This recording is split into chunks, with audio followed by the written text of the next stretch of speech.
Throughout its existence, language has been capitalized upon as a means of preserving the social constructions of generations preceding us. We look back at the many ways that such explicit biases have pierced the mainstream and believe our society has moved on. However, we still mindlessly come across the many ways that our colloquial language hinders the acceptance of marginalized groups. While English plays host to the non-sexualized varieties of third-person singular pronouns that can be used for subjective and objective reference, they and it, all people, places, and inanimate objects in French are enveloped into a binary of il and elle, le and la, un et une. While vernaculars have progressively become inclusive of the third person il, the term is very recent to the past few decades, and the binary system continues to be institutionally preserved by l'Académie Française.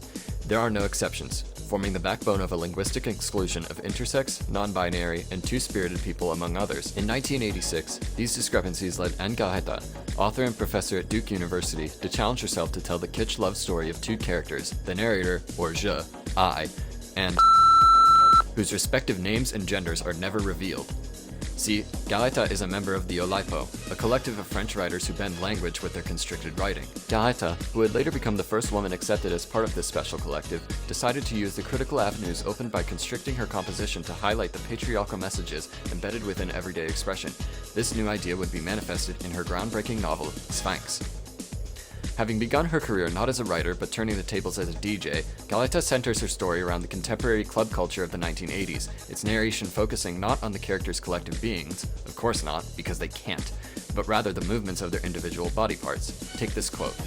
"My first vision of something must have struck me. A subterranean work began to take place, digging, piercing the mind within my mind after the blind impact of a fragment of my retina." In French, this is read as "Ensuite un travail commença. Creusement, percé de mis dans mon esprit après l'impact aveugle d'un fragment sur ma rétine." As you can hear, the narrator, known only as je or I, uses both possessive adjectives, mon esprit et ma rétine, in the same sentence.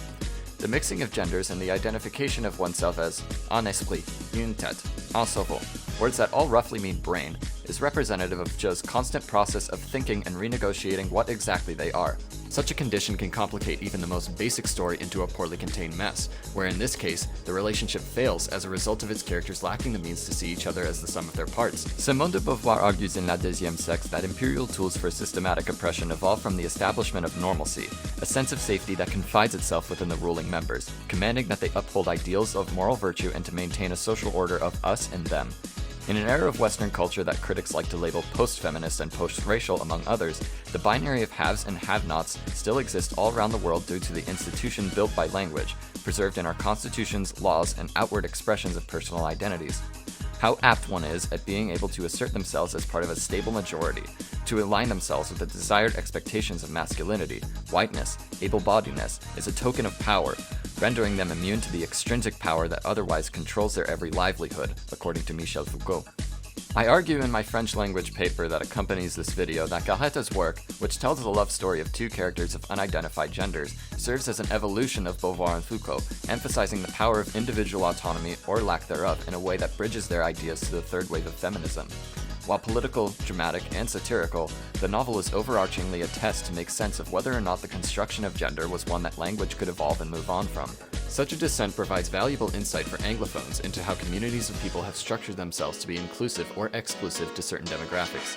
The issue of gender and non-binary identity in the Francosphere has evolved in a much more complex and polemic manner than it has in American and British protest movements and academia, in no small part as a result of this structure in which male pronouns are given grammatical precedence over female varieties, in addition to the binary sexualization of persons and objects. L'Académie Française, the preeminent institution governing the French language, stands vehemently behind the binary system, calling inclusion of non-sexualized pronouns as being an aberration and a grave error. Garréta allows the innocence of her adolescent love story to be spoiled by a structural deficiency, pointing blame at an inanimate but omnipresent obstacle preventing many marginalized groups from achieving systemic equality. Thank you sincerely for taking the time to watch this video, and I really want to hear your thoughts in the comments as Anglophones, because this is a perspective that we aren't really taught in school, especially since we grow up only speaking English. This was a very fun project to make, but I think it's a very impactful discussion to have, so really, thank you.